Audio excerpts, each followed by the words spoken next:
or the passage to be studied. Select it out, and in that selection is the narrowing process. Try to get exactly what you want to study, so that way it's not helter-skelter. That way it's methodical. That way it's done in such a way as, if you don't do a good job selecting your topic of study, the rest of the 6 steps will be pretty rocky for you. Number 2, establish the Old Testament foundation for a New Testament study. So if you're doing a study of something inside the New Testament, figure out what the basis behind that was in the Old Testament. The atoning blood of Christ on the cross. If you're going to do a study on that, if you're at all going to give it justice, you need to study what the Bible says about the atonement in the Old Testament. Or if you're studying in the prophets, study the foundation in the law in the first 5 books of the Bible. Supposing you're studying through the book of Jeremiah, you need to study through what it says inside the law about what would happen to God's people if they were going to sin, what God's response to their sin would be. So step number 1, you have your thing you're going to study. We'll say it's going to be, we'll pick this topic of the atoning blood of Christ on the cross, a New Testament topic. So then we'll establish the Old Testament foundation. We'll look through what the Old Testament has to say about the atonement, about sacrifices. We'll look at Cain and Abel. Then we'll look at things like from the book of Leviticus about the sacrifices. We don't want to bog ourselves down too much, but at the same time we want to see the whole Old Testament picture of it. And that would be the best places to go. Look at sacrifices in the Old Testament. Number 3, list all relevant passages dealing with the theme / topic / passage, who the writer was, and when it was written. Supposing we're going over the theme of the atoning death of Christ, we would want to list out the relative passages. We'd get a Strong's Concordance and look up atoning, atonement, atone, similar words to that. You'd look up, what do they call them, synonyms, words which are like, mean the very similar thing. Look up propitiation. If you don't know what it means, that's a good word to look in the 1828 dictionary. It's like an acceptable sacrifice, an acceptable offering to basically appease wrath. Some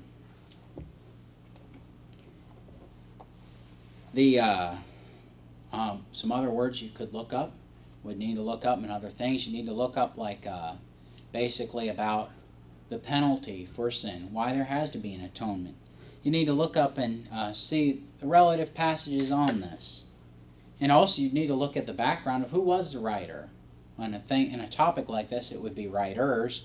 Look up about the lives of the apostles. Study in the Bible what it says about them. Study when it was written. This you might need to, for some of them you don't have a lot of clear information from the Bible when it was written. Study a good, well-written source about the lives of those authors. It doesn't need to be very in-depth, that part, but just try to gain some time-based context of what's going on. Well, as you're doing this, step number 4, once you get the passages, you list out the passages which have to do with it, interpret these verses and passages very carefully. Go through them and write out what they mean. Write out what they're teaching. Establish the context before deriving conclusions.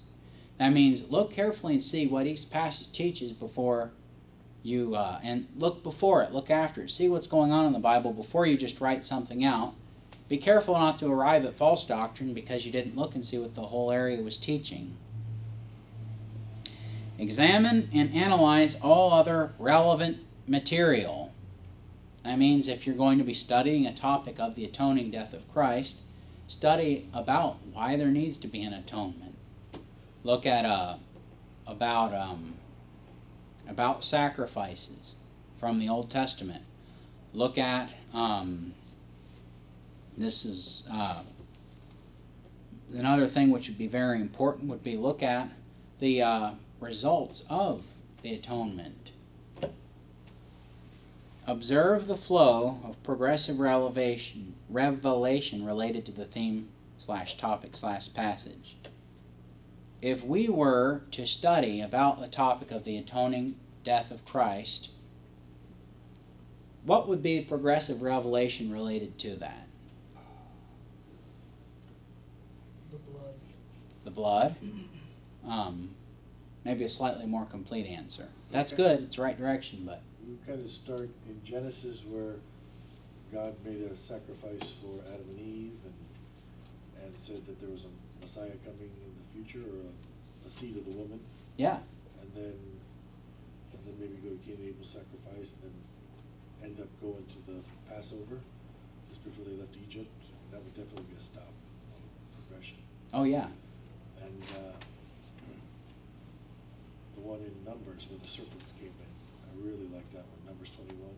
yeah, The serpents came, because Jesus uses that one on Nicodemus. yeah. And it's neat to look at it. You see, like, all the information just starts to come to life as you see more and more and more about who the Messiah is going to be. And then as you put this all together in step number 7, systematize the material. That just basically means, it's a big word which means put everything together. Put it all, you went through the process, you've accumulated all this information, put it together in a way which can help you and can help others. Systematize the material to grasp the whole picture, then determine personal and practical application. Means put it all together. I'm sorry, go ahead. I was just going to ask a question when you have a chance. Oh, put it all together so you can understand it and figure out what's going on, and then from that derive, how does this apply to me? How does this apply to life and ministry? How can this be a blessing to others? Yes. I think, I don't know how anybody else would feel about it, but it seems, this presentation, it seems like it would be a little overwhelming at first. And somebody might say, well, this is something that somebody who's going to be a teacher will do. And making it personal application of this for your own personal Bible study, which you would share it with somebody else. But I'm wondering, maybe if it would work out, maybe we could do it as a class. We could pick a passage, or you could pick a passage, and you would do these steps with us and maybe quiz us how we're doing on it. That would be great. I'm glad you came up with that. I hadn't thought of that, but Because that would be I just really think neat. that everybody here might be like, well, this is really good, but still, it's. I mean, I've learned a lot today, and to go through it and do some of those things. I'm just thinking, I'm just throwing that out there because I see what you're putting here. I think it's really valuable. I think that'd be great. But even if it was 10 verses or something like that. Let's do this. Let's this week think about and pray about what would be a good thing to come up with. Maybe jot several things down of what you'd like to study. Try to keep it something simple and small, and when we come back next week, we'll talk about it, and we'll start the study. We'll then go weekly and try to work through these steps. We don't have to, was going to be a point I was going to mention. You don't have to do this all at once. And this is not something you can do all at once. This is something you do gradually, bit by bit by bit. You work on it maybe half an hour here, 20 minutes there as you gradually work through it.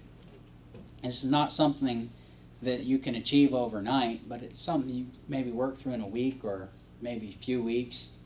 Try to limit the idea so that way we don't have it. The thematical, topical passage study we're going to be doing, it's not really a shotgun approach. It's more of a sniper approach. So that's a great idea. Would y'all in the class, everybody like to do that? Is that? Yeah, sounds good. We got consensus on that? Let's do it. We got woohoo from Charlie. Well, we have run way over time. 1 Corinthians 2:14. But the natural man receiveth not the things of the Spirit of God, for they are foolishness unto him, neither can he know them, because they are spiritually discerned. And one more time, 1 Corinthians 2:14. But the natural man receiveth not the things of the Spirit of God, for they are foolishness unto him, neither can he know them, because they are spiritually discerned.